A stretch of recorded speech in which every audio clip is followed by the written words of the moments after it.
Transmitter device activated. Coordinates set for Earth 2. Hey everyone, welcome to the Earth 2 podcast, your weekly exploration of the DC Comics multiverse and the legacy of their Golden Age characters through the Silver and Bronze Ages of comics. I'm not Peter Parker, I'm Peter Watson. And I am David Steele. What a disappointment. David Spider Steele. That's me. Welcome back. Thank you for joining us. Now, listeners, if you've been paying attention to our socials, you might have seen that we've been teasing the imminent publication of Superman versus, or Superman meets the Amazing Spider-Man, that joyous bit of cooperation between DC and Marvel. As you probably expect, we wouldn't be the Earth 2 podcast if Peter hadn't spent a few weeks and months dipping into the deep holes of the interweb to find some Golden Age Spider-Men encountered by characters which I suppose technically belong to DC now, maybe. Yes. But maybe didn't at the time. But yes, hot on the heels of our final Road to First Issue special portmanteau, it's the Spider-Men portmanteau episode. Isn't that right, Peter? We are absolutely portmanteaued out of our nuts at the moment. Portmanteau daft. Portmanteau frenzy is what all the young kids are calling it. Is it? Yeah. Gosh. Skibadi portmanteaus is what they say. Maybe Steve could do a TikTok about our portmanteau episodes. Anyway, this is possibly the most portmanteau has ever been said on the podcast. However... Challenge extended. What do you have lined up for this portmanteau episode then, Peter? Well, on this portmanteau episode, we are going to do a portmanteau of Spider-Man. Golden Age Spider-Man. Listeners, can you believe it? Now, I know what you're thinking. You're thinking, oh, they're going to mention the fact that when the tarantula, Jonathan Law, first appeared, he was referred to as Spider-Man. And he almost took that on as a code name, but that'd be far too obvious. I think we mentioned that when we did our tarantula portmanteau episode, didn't we? I think we did, during that portmanteau. Yes. We may have done that, yeah. And I'm sure we'll mention it again when John makes his debut in All-Star Squadron. Mm-hmm. Which will not be a portmanteau episode, no. Imagine we did an All-Star Squadron portmanteau episode. Don't start me. No. You don't want to go down rabbit holes. No. So I did a search for Golden Age characters called Spider-Man. Now I found an interesting story that we're not going to do today from Flash Comics issue 24. It was The Flash and the Spider-Men of Mars. That's the best impression of Mark Bolan I've ever heard. It's not bad, yes. Siggy play guitar. That's tonight's Good Night song on Facebook. Good. That's the 15th of October 1941 that came out. But they were just kind of like spider-looking Martians, and they weren't really referred to as Spider-Man. But it was worth mentioning in passing. I thought that was fun. But the first story we're going to do today is from Feature Comics issue 66. Yes, published on the 22nd of January 1943. And which character from the many featured in this portmanteau title are we going to give some portmanteau prominence to in our today's portmanteau episode, Peter? Well, Peter Portmanteau Watson. Peter Portmanteau Watson, that's what they call me. That's why I'm never out the editing suites. Well, it's the Spider Widow. I'd never heard of the Spider Widow before you said, let's do the Spider Widow story for the Spider-Man portmanteau. Gasp. Well, let me fill you in on some information on Please. the Spider Widow for this Spider-Man portmanteau episode. I've grabbed my copy of the Quality Comics Companion from the shelf, and I'm going to give you some little background to the character. She was frequently paired with another superhero called the Raven. Gasp. Now, we will be doing an episode at some point on the podcast featuring ravens, so don't worry, that will be on the cards. Will that be a portmanteau episode about ravens? I think it will be a portmanteau episode about ravens, okay. Yes.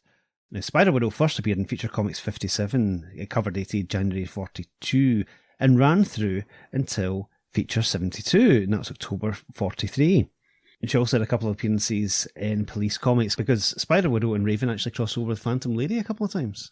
Wow. Yeah, that was some fun stories there. We might have to dig a little deeper and see if there's any justification for doing any of them. That sounds quite interesting. We might do it at some point. The Raven appeared slightly later. He appeared in Feature 60 and ran through again until Feature 71, just shy of Spider Widow's last appearance. Now, I'll just read out the background to the character from the Quality Companion. She weaves a web of justice to trap the insects of corruption. He, mysterious, powerful, and terrifying, the Raven is a symbol of fear to all the underworld. Together, the Spider Widow and Raven made for an unusual pair and a unique case among the quality pantheon of heroes. Now, Spider Widow was the beautiful, wealthy and athletic Diane Grayton, who could not abide the pervasive apathy she found in her well-to-do friends. In times when the newspaper headlines consistently read of murder, sabotage and injustice, Grayton resolved to do her part. Opportunity literally came knocking at her door when a pair of mobsters visited her home in need of gasoline for their getaway car. Gasp. Now, Diane donned an old green rubber mask, gathered some of her gardener's pet spiders, and hid inside the crook's trunk. Back at boss Jake Lardo's lair, the men revealed their allegiance to Hitler. They had blown up a train shipment of oil. At first, Diane chose stealth, scaring the men with her Black Widow spiders. Then she pounced, revealing herself as the Spider Widow. In struggling with Lardo, more spiders swarmed over the boss. Thus incapacitated, the cops were called to round them up. They also found a note from the Spider Widow that made the next morning's headlines. Her friend Bob Abelson of the Idle Rich set ribbed Diane and suggested that if she'd like to hunt criminals, she could take a few lessons from the Spider Widow. Yes. Her spiders also sussed out the Japanese collaborator Madame Lagossi and a murderous circus owner, J.P. Darbin. Not long into her career, the Spider Widow answered a call for help in the newspaper, one placed by Axis spies. But the ad also drew the attention of another mystery man who was interested in meeting the widow. Diane fell into a trap, but she was pursued by her mystery admirer who adopted the guise of the Raven. He freed her, and together they delivered the menace into the hands of the US Navy. In the dark of the night, Spider Widow thanked him with a kiss. Gasp. But later, they were both left to wonder who is behind the masks. Steady on, viewers. Next, the pair unwittingly found each other aboard the same train bound for the mountains when it was hit by Nazis. Each came out in costume, but they retreated together when the army arrived to clean up the mess. In their mountain vacation spots, together they stopped some Japanese saboteurs. Diane took up acting as a hobby, doing summer theatre outside New York. She uncovered one of her fellow actors as a spy, and the Raven stepped in again. The two of them began wondering if they were meant to be together, yet they always stopped short of revealing their true selves. But after this, they established a means of contacting one another.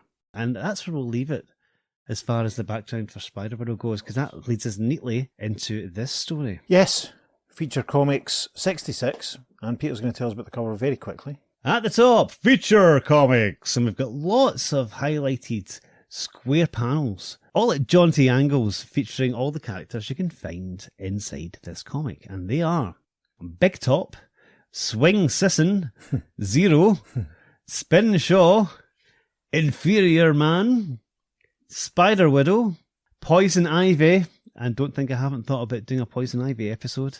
Peter, A possible Poison Ivy portmanteau have you episode. considered doing a Poison Ivy portmanteau episode? I have considered a Poison Ivy Interesting. portmanteau episode. Will she pop up in Secret Society Supervillains? That would make it useful.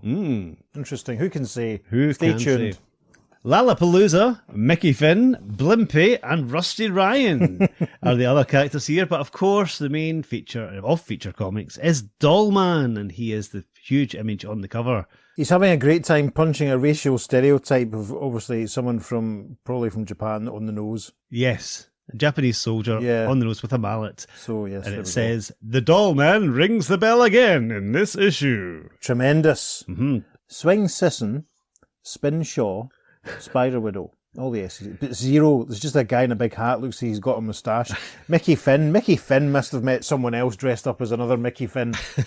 When's he going to turn up in Jeff Lemire's Justice Society? Who knows? Who can say? Rusty Ryan, gosh. There's so many potential episodes just screaming at us from the cover of Feature Comics, but we'll be here all day, so we leap in. The story begins, a very, very striking splash image which takes up most of the page. We see the dynamic The Spider Widow logo, and it's a very beautiful young woman in a red dress, secured to a wall by a rope, which is holding her in a very particular position, and she is gazing in abject horror at a large, enormous spider, which is basically being ridden by a figure that looks as if he's wearing a sort of spider head mask. It looks as if he stuffed his backside into a bowl of blueberry jam from where I'm sitting. I think it's supposed to be a loincloth. Probably. But he is tiny compared to this giant spider, and there are lots of other enormous spiders swarming around the ground. The Spider Widow logo basically runs into the title of the story, so we shall enunciate that for you now.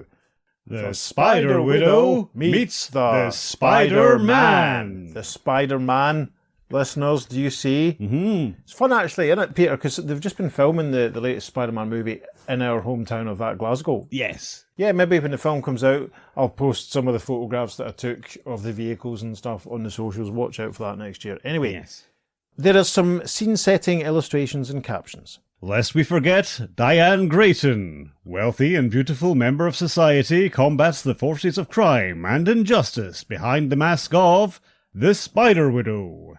In this costume, she carries an army of web-weaving pets in leather pouches to release upon her enemies. Yes, and there's a shot of Diane side by side with her alias, basically, and we can sort of surmise that it's Diane who's been pinned to the wall in the opening image. The Raven, identity unknown, is her partner in justice. Mysterious, powerful, and terrifying, the Raven is the symbol of fear to all the underworld. And it's our first look at this character that Peter was telling us about, and basically imagine sort of a bird mask with the mouth open and the human face peeping out from inside the mouth of the bird. You can imagine a really scary Hawkman helmet being extrapolated in this design. It's like a cross between Hawkman's helmet and Copperhead's helmet. Yeah, that's fair.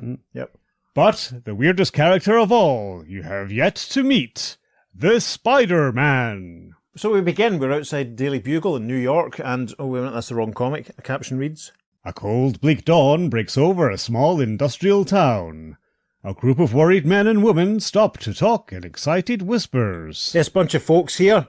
A man in a green suit, man in a brown jacket and blue jeans carrying his lunch pail. There's a couple of ladies there. There's a man with his back to us, kind of shaved bald head and hands in his pockets. We can see the industrial complex where they work. Behind them there's chimneys and vats and tall buildings, and they're standing next to the bus stop. Man in the green suit kicks things off. I heard they found another one last night. Man in brown with a lunch pail says, yeah, I saw him. He was all chewed up like a pack of wolves had got a hold of him. One of the women says, It's terrible. No one seems to know what it is. the man with his back to us says, well, I know I ain't going to set foot outdoors at night unless I got my gun. That evening, as one of the workmen returns home from the second shift, Yes, he's walking along, swinging his lunch pail, and he says to himself, I'll take a shortcut down this alley. we can see the silhouette of a dustbin in this alley, listeners, so take a drink. Yay. Take 2 drinks because I said silhouette. The workman gets a panicked close-up in the next panel as he says, It sure is dark here. What? and then he screams because we see that he's being grabbed by a number of long, spindly, hairy legs. Oh my goodness! A caption reads, And another innocent victim meets a horrible fate. this must be what the people in panel 1 were talking about, listeners. Another one. The following morning, the news spreads like wildfire. Yes, we see a chap driving a car with a trailer attached, waving to a friend nearby. The guy driving the car says, I'm getting out of this town. I can get work in some other defense plant. his friend replies, I'm going too. With half of its skilled workers gone, the factory is forced to shut down. Yes, and through the window of the room we're now in, we can see the still smokeless chimneys in the distance. Diane is there. She's talking to her Uncle John, older gentleman, dressed very smartly, thinning dark hair, and he is saying, Diane, I don't know what to do. Our plant is vital war orders to fill, but I just can't get people to work here with these hideous murders taking place every night.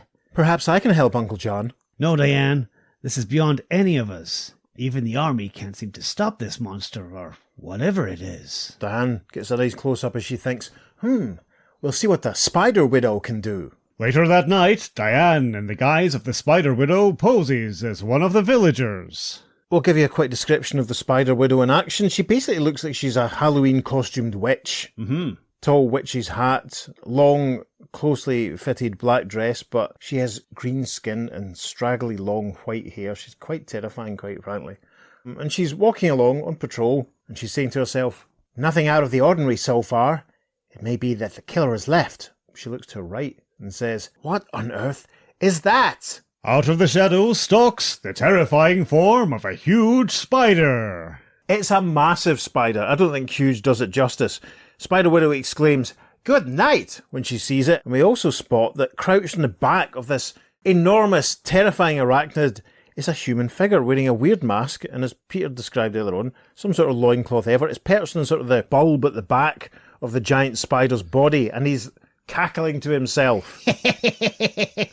Caption reads, Slowly, the great insect advances until its hairy legs are within reach of the spider widow. my goodness, it's terrifying. Spider widow, you can see she's got a nice feather in her hat here, that's a nice detail. She looks up at the advancing arachnid and says, "My spiders are no match for this one." Then suddenly, a hideous foul-smelling gas is ejected from the maw of the monster. Yes, there's a little whoosh sound effect, and this little cloud of gas advances on the spider widow, who exclaims, I can't breathe, And then we get a close-up of the chap riding on the back of the spider, and we can see that he's wearing a mask, obviously based on a spider's head. It's hideous. And he leans forward and says, The spider widow.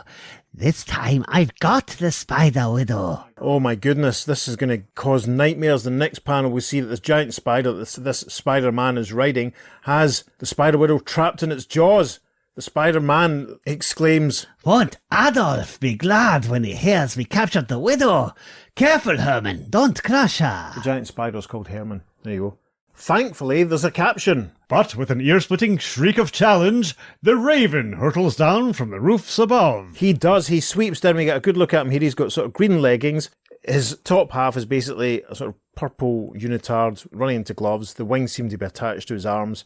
He lands also on the back bulb of the giant spider, saying, This is for Adolf, insect! Spider-Man recoils, saying, Ah! And we see that the giant spider has dropped Spider Widow. Thank goodness. A caption reads, But before the raven can strike, one of the spider's powerful claws rises and plucks him from its back. knocks him to the ground. He lands on his backside and exclaims, Oof! Herman, the giant spider, moves forward and grabs the raven by his neck. Oh my goodness. Spider-Man leans forward saying, So, you thought you could beat the Spider-Man, did you? Raven thinks, These claws are like iron.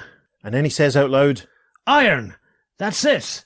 This thing is a mechanical monster. If I can... but he breaks off because there is another sound effect as some gas comes out of the mouth of the spider, starts to surround the raven, who thinks, Gas! I mustn't breathe. a caption reads, The spider widow regains consciousness. yes, she gets to her feet, rubbing her head, and she says, the raven, I must try to help. And then, in a very questionable panel, we see that Spider Widow has run round the back of the giant spider to attack Spider-Man from behind. She says, now for a rear attack. Then she grabs him by his shorts and one of his legs and tries to drag him off the spider. He reacts in astonishment. There's a giant question mark above his head as Spider Widow says, this is where you get off, bud. And then there's a caption. With superhuman effort, the raven throws the huge spider on its back. Gosh, yes, we can see that Spider Widow's grabbed a hold of Spider-Man. She's holding him, and the raven, kicking back with both legs, sends the giant spider Herman falling over as he says, And this is where you get off, bud. Spider-Man's not happy at this as he wriggles in the hands of Spider Widow. He cries, Stop! Stop! You'll break my spider! then a caption. Upside down, the acid seeps out of the spider's batteries and destroys its mechanism. Yes, we don't see that happening, sadly, but we do see the raven and Spider Widow reaching for the Spider-Man as he says, Now look what you've done! Adolf will be mad at you! there's a slow dissolve. The following morning... Yes, we're standing with Diane, presumably our Uncle John and one of our colleagues. They're looking out the window of the factory, and we can see a whole crowd, a whole procession of workers returning safely to the factory. One woman saying, Can you imagine? We were almost scared out of our jobs by a Nazi saboteur and a mechanical spider. one man says, maybe that's a new secret weapon they talk about. Ha ha ha. The FBI rounded up a dozen spies and raided their hideout after the Spider-Man confessed all. Yeah, thanks to the widow and the raven. I hear they're going to melt the spider into a bomb and give it right back to Hitler. And listeners, we have reached. The end. Not a lot to say there, apart from that was 5 pages, one of which was a splash. Yes. So that was like 4 pages of story. But that was interesting, quite horrific. Yes, the Quality Companion has the theory that the Spider-Man that we see in this story is Spider-Widow's arch nemesis. Now, they fight for, like, how many panels? Right, One, she two, actually three. interacts with him over 3 panels. Is that all it takes to have an arch enemy? Apparently so. Wow. Apparently, just the name Spider. I really like this story. It's very quick, very short. Not a lot happens in it, but the artwork is fantastic. Yeah, it's very good. Like, as I say, the splash images are a little misleading because it shows Diane sort of like hung by a rope under her armpits, shall we say, Yeah. on a wall. So I was kind of expecting that to happen. Yeah. Maybe the Raven was going to have to rescue Diane, but it's very economical. But it's told very well. I mean, it's the sort of thing nowadays, you can imagine the first 2 pages being stretched out to a full issue. Oh, yeah, yeah. Easily. You know, with the workers and stuff, and the guy being attacked maybe take up 3 pages in its own, and then the conversation with Uncle John would be a full page. And Yeah. Imagine this was adapted as like a Sandman Mystery Theatre type story. I'm trying to imagine it right now. Yeah. It'd be quite epic, I think. Spider-Widow, Golden Age Sandman crossover, is that what you're suggesting? Could Spider-Widow, Diane's in town and meets Diane Belmont. It writes itself, listeners. Yes, we could do a Diane portmanteau if. Yes, characters called, oh my God, he's gone mad, listeners. It could happen. Stranger Things. Yeah. The only mention we get of her sort of saying, my spiders are no match for this one, that's the only time we get any kind of hint of what her powers actually, or abilities or gimmicks actually are. And obviously Raven sweeps in to help or to rescue, which is obviously a little, I don't know how I feel about that. It would have been nice to show her, having the strength to throw the spider away herself, maybe. I quite like the dynamic because, it's... Such as we see over the 2 panels in this story. But it's a strange pairing. I mean, a raven and a spider, it's not really something that goes hand in hand, but it seems to work for these stories. I've read a few of these stories, actually, and they are fun, but they are really short. Right. So there's not much character development or anything. Does she meet at any point anyone called a tarantula? I can't say she does, although she does use tarantulas occasionally. Ah, interesting. Oh no, it's Black Widows. Maybe she has used tarantulas. Okay, cool. Let's count how many lines the Spider-Man has. Does he have more lines of dialogue than Spider-Widow herself? Looks like it. That's funny. Anyway, yeah, that wasn't bad. It's a fascinating story. It's interesting to think that there was it's an obvious name for a villain, isn't it? Yeah. Spider-Man, and he wears a Spider-Man. spider mask, and he looks kind of skanky and manky, and probably smells really bad. Yeah. Ugh. It's the fact he's naked apart from his loincloth and his mask. And the mask actually does look a little bit like Wildcats. It's got the jowly bit, really, if you know what I mean, of Ted's costume. But yeah, it's interesting. To build a giant mechanical spider as well, it doesn't look mechanical. It does look very, very Doctor Who-ish, I'll be honest. In a good way. It doesn't look like a machine at all. It looks like a genuine, giant, large spider, and the fact that he talks to it and has a name for it. Yeah. How does he control it? We don't know. Well, see, that's the thing. It's only because the Raven says this thing's a mechanical. I don't know. I mean, that's maybe one of whoever this Adolf person is that he keeps talking about. Who could that be? Maybe one of his scientists has developed some kind of way of, I don't know. Gosh. But that was fun. That was fun. It doesn't outstay its welcome. Nope. It leaves me with questions. Which is always fun. Quite frankly. So that's good. That's not always a bad thing. So that's our first Spider-Man. And it's time for... Before we start... Peter, can you remember when you first encountered Spider-Man? Peter Parker Spider-Man? Yes. What's your earliest memory? I don't know if I can actually pinpoint initial moment, because it seems like someone who's always been around. I remember the Nicholas Hammond TV series was shown as movies here. Yeah, they got theatrical releases, because I'm sure I've told the story elsewhere that when my mum took me to see Bambi, there was a couple of boys in the queue. I was about 3 or 4 at this point. There was a couple of boys in the queue in front of us. I think we knew, this vague feel at least, maybe we were just talking to them, the older boys, and they were going to see Spider-Man, and I was like, Mum, can we not go and see Spider-Man? But we're not waiting to see Bambi. And I was obviously aware of who Spider-Man was by this point. It's weird, I can't pick out a particular first time that I became aware of him either. I've no real clear memories of the old cartoon being on when we were kids. Sure. But, I must have been aware of him at least around the time that I became aware of all the other Marvel characters. Yeah, the 60s cartoon was definitely shown as part of Glenn Michael's Cartoon Cavalcade. Right. That was definitely shown, so we would have seen it through that. But I've got a feeling that I might have seen some comics of him before that. Whether I actually had them and bought them and read them or just saw them in the shop, I don't know. Because obviously, distribution of Amazing Spider-Man and Peter Parker's Spectacular Spider-Man, quite patchy when we were kids. Yeah. Because it was all the British reprints. But I do remember having a couple of issues of Marvel Team Up when I was younger, like the Invisible Girl one, for example. It's a great story. It's the most Defenders 39 cover since Defenders 39. I'm hoping Ross will let me talk about it on Stop Let's Team Up before too long. He hinted. Yes. One of the earliest Spider-Man stories I remember reading was the first John Romita story, the Green Goblin two-parter. Right. And that was one of my earliest ones Right. that I remember reading. I remember having a couple of annuals in the 80s that I either got second-hand or at church jumbo sales or something. But I bring that work out, probably my first exposure to Batman was the New Adventures of Batman cartoon. Okay. And we've talked about the Incredible Hulk TV show being on all that sort of stuff. So it's kind of hard to remember. It's a chicken and egg sort of situation in a lot of ways.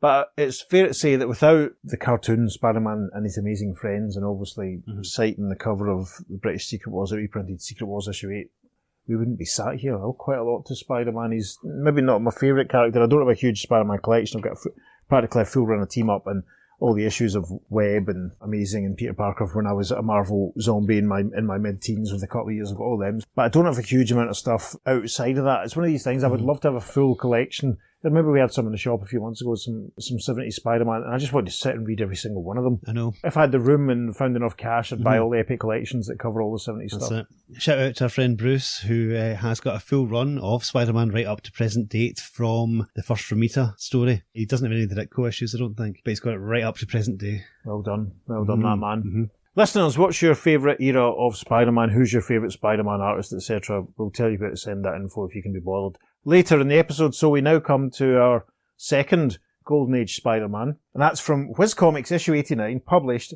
on the 9th of July 1947. So that's a whole 2 days after Ringo Starr's 7th birthday and a whole 2 days after John Pertwee, the third Doctor Who's 28th birthday. Wow, there you go. So on that bombshell. Yes. So there we are. So Peter's going to tell us about the very exciting cover to Whiz Comics 89. Whiz Comics, September, number 89, 10 cents at the top. There's a couple of inset panels highlighting a couple of characters who are featuring, and they are Captain Marvel and Golden Arrow. Well, when's he coming back? I'm not sure.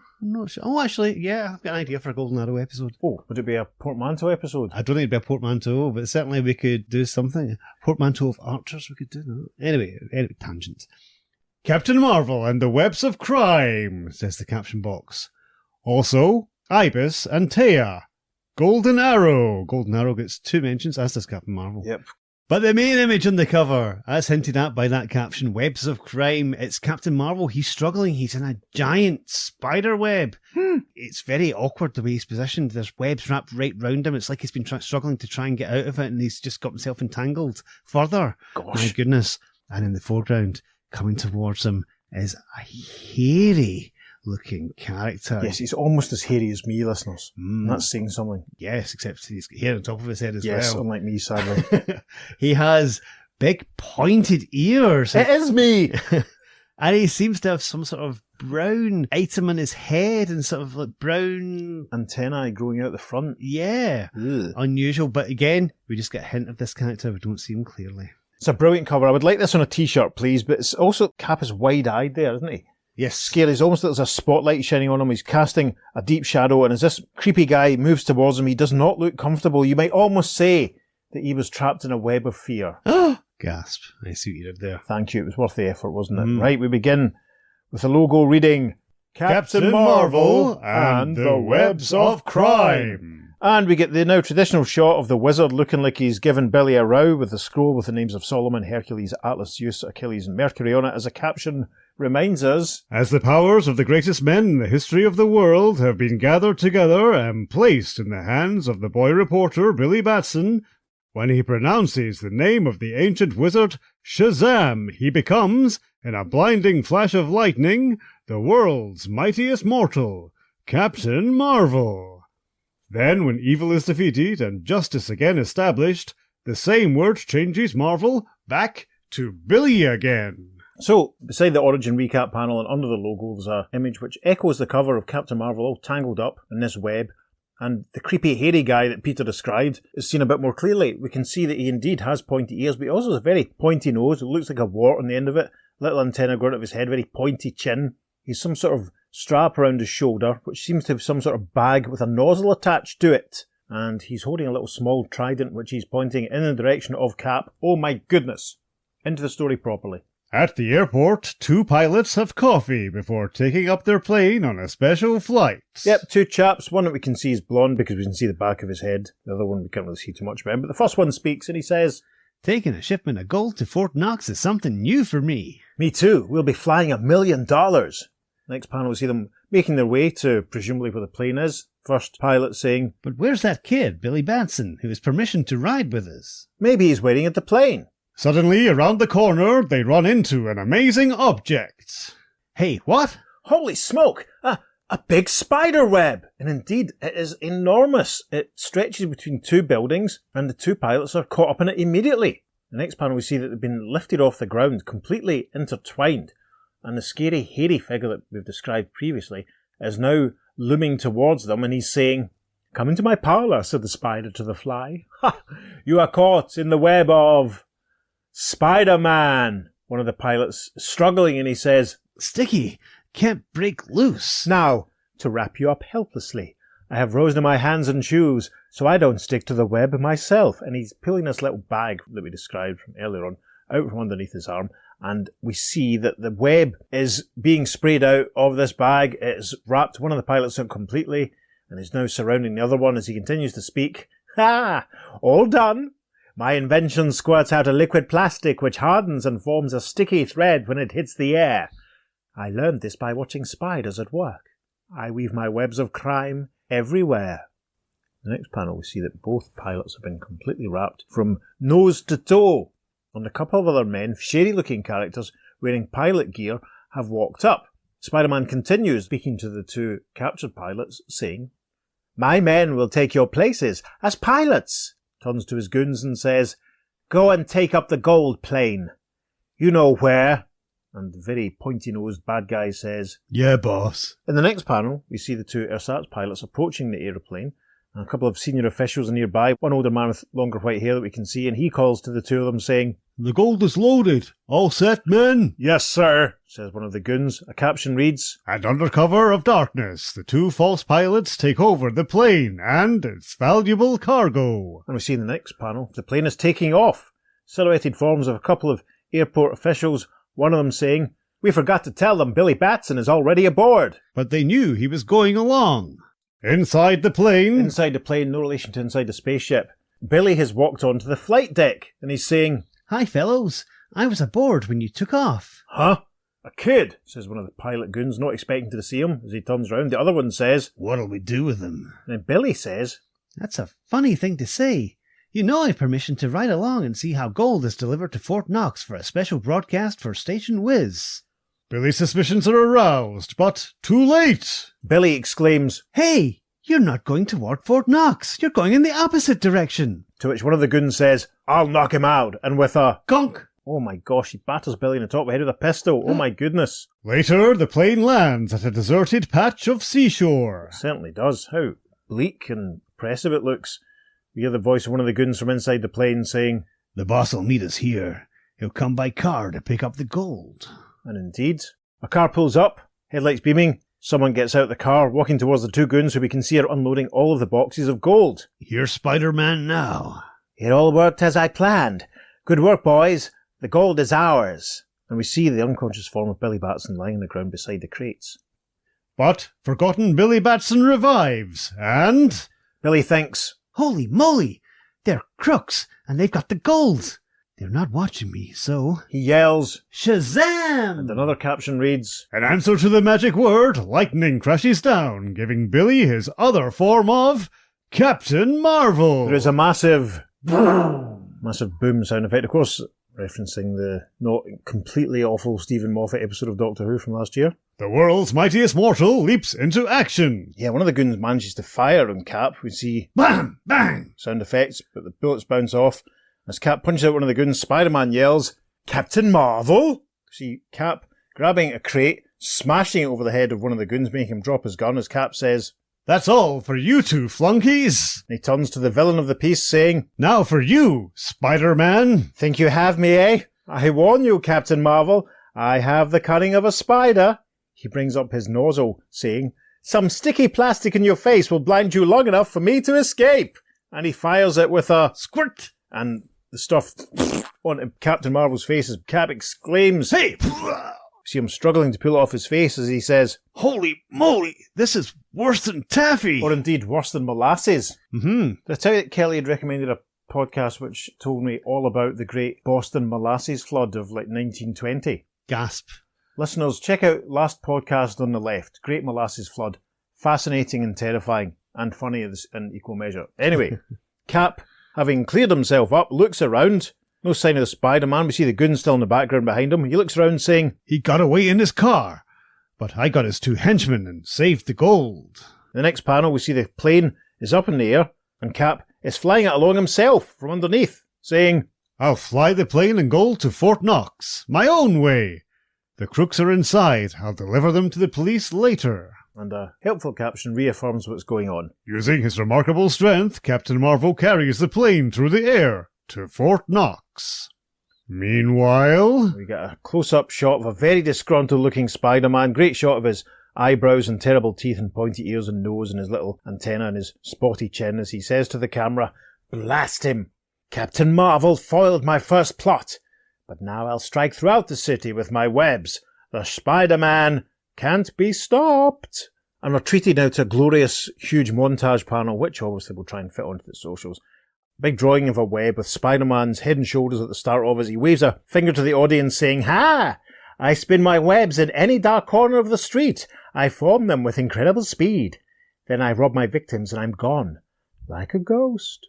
You see 3 little images. One where he's snared a poor unfortunate in a suit in a web between a lamppost and the side of a building and he's clearly stealing the man's watch. There's another one where he's created a massive web between 2 buildings and there's an armoured bank sort of car tipped over on its side with bags of cash falling out the back and he's rushing towards that. And then there's another one where a poor unfortunate policeman has been snared in a web between 2 trees. Peter is miming that for the benefit of our YouTube viewers. And Spider-Man has flung mud from the ground into the cop's face, and indeed he reaffirms this saying, Here's mud in your eye. meanwhile, Captain Marvel cruises over the city, desperately. Gosh, that's a caption that could be misconstrued.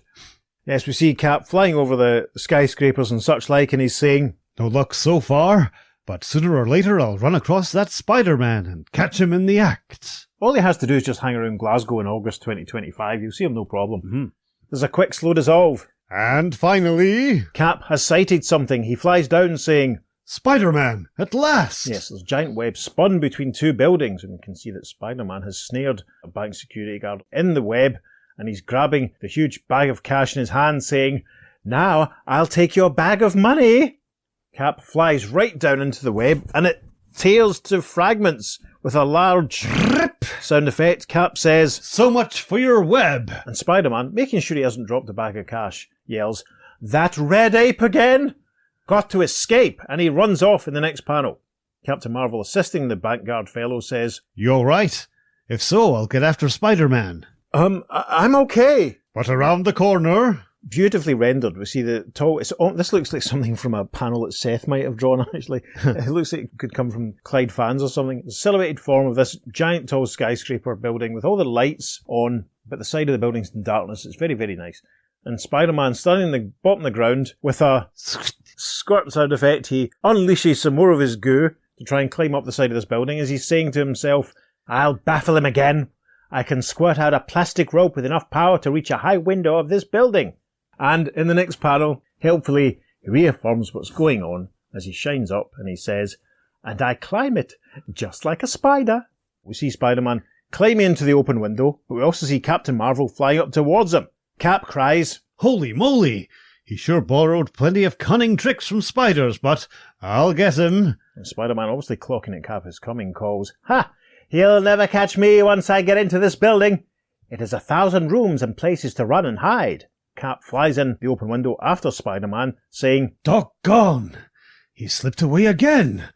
No use trying to search the building. There are too many exits for him to leave by. And a caption runs out this page saying, But Spider-Man is equally annoyed. Yes, we see Spider-Man creepy along and he looks grotesque. We can see that he's wearing this full body, sort of hairy sort of shirt, a bag of cash tucked into his belt, and as he creeps along, he's saying, While Captain Marvel is around, I'll have tough sledding.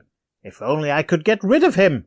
Top of the next page, Spider-Man has left the building. He's creeping along and he's peering around the corner of a building at 2 little boys who are playing. The first little boy is saying, Now it's my turn to be Billy Batson, so I can change into Captain Marvel. Okay, I'll be the crook. Say Shazam now. I'm ready for the Captain Marvel punch.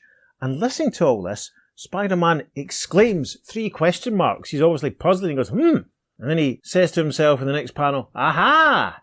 So Captain Marvel has another form as Billy Batson, the boy newscaster. I think I'll pay Station Whiz a visit tonight.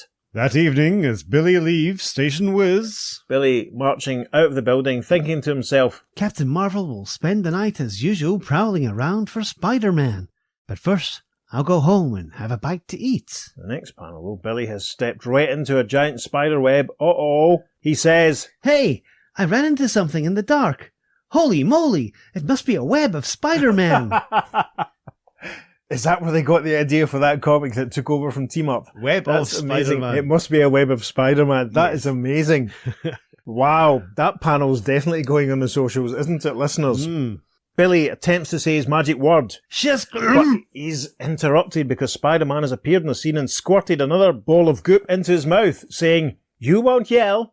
My plastic thread will form a gag, and then I'll wrap you up like a birthday present. And indeed, as we see, Spider-Man creeping along, with Billy wrapped from chin to ankle over his shoulder. A birthday present to me! Ha! My hideout is just ahead. In the final panel of this page, we are now indoors. We can see that Billy has been suspended in a large web which stretches from wall to ceiling to floor. In the foreground, we can see a large jar with a spider inside, and a couple of boxes strewn around with large air holes inside them. I said air holes. Spider-Man is holding an even larger box, with air holes in the lid and the sides, and he's opened it out, and a large arachnid has leapt out, dropped onto the floor as Spider-Man says, This is my pet tarantula. He's poisonous. One bite and you die, Billy. Ha ha!